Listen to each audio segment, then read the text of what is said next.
आज सांबादिक सम्मेलन में उपस्थित थिबा समस्त सांबादिक बंधु उपस्थित आम विभाग निर्देशक तथा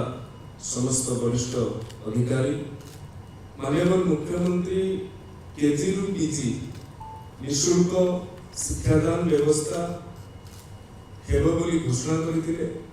एवं आपण माने समस्त अवगत अछंती जे अष्टम श्रेणी पर्यंत निःशुल्क शिक्षादान व्यवस्था लागू होता। तेणु नवम दशम एकादश द्वादश ये व्यवस्था विद्यालय और गणशिक्षा विभाग निःशुल्क होगा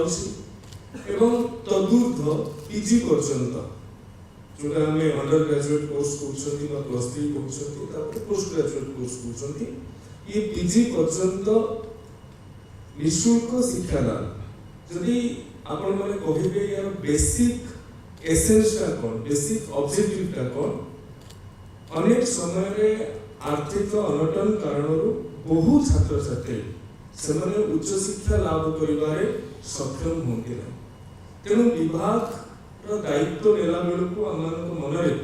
गोटी कथा थिला कोन पई हमर ड्रॉप आउट संख्या अधिक बढ़ुछि कोन पई हमर ग्रॉस एनरोलमेंट रेशियो जातीय स्तर थारु कम रे अछि कोन पई आमे माने पिला मान को रिटेन कर परना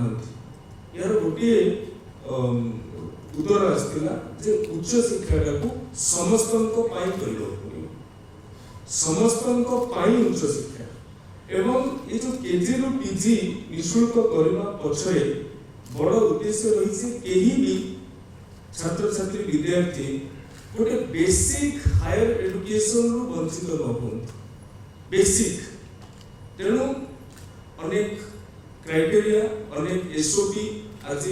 आमे प्रदान करूछु सबु उच्च शिक्षानुष्ठान गुडी को प्रदान करा जिवो विगत दिन मानकरे जदियो उच्च शिक्षा विभाग कोनोसी निर्दिष्ट एसओपी मार्गदर्शिका प्रदान करिनथिला तेबे केतेक कथा को नेकी जो संशय थिला द्वंद्व थिला आमे माने ताहाकू एड्रेस करिथिलु किसी परिमाण में ताहाकू दूर मध्य हेतिला आज पूरा संपूर्ण भावे जो ए स्कीम रो नाम है ज्ञानोदय शिक्षा रो समृद्धि पथ को जिला पई ए मार्गदर्शिका साजिछि समस्त को उच्च शिक्षा गोटे आर्थिक अनग्रसर कारण केही उच्च शिक्षा न छाड़तु बा जड़े पीजी पर्यंत पढ़ा चाहूँ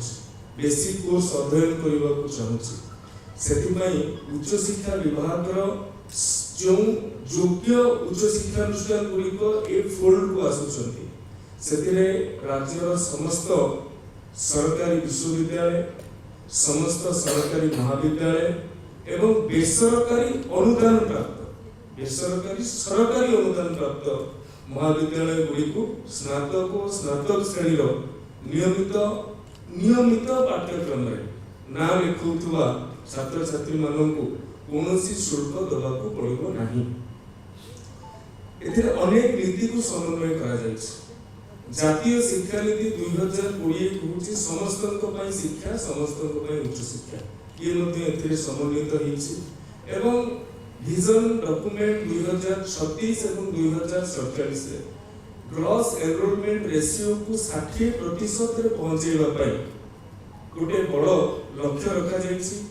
ये 60% रे पहुंचेबा केजी रु पीजी निःशुल्क शिक्षा व्यवस्था बा ज्ञानोदय योजना का गोटे बड़ किक स्टार्ट हेबो बोली आमे आशा व्यक्त करूछु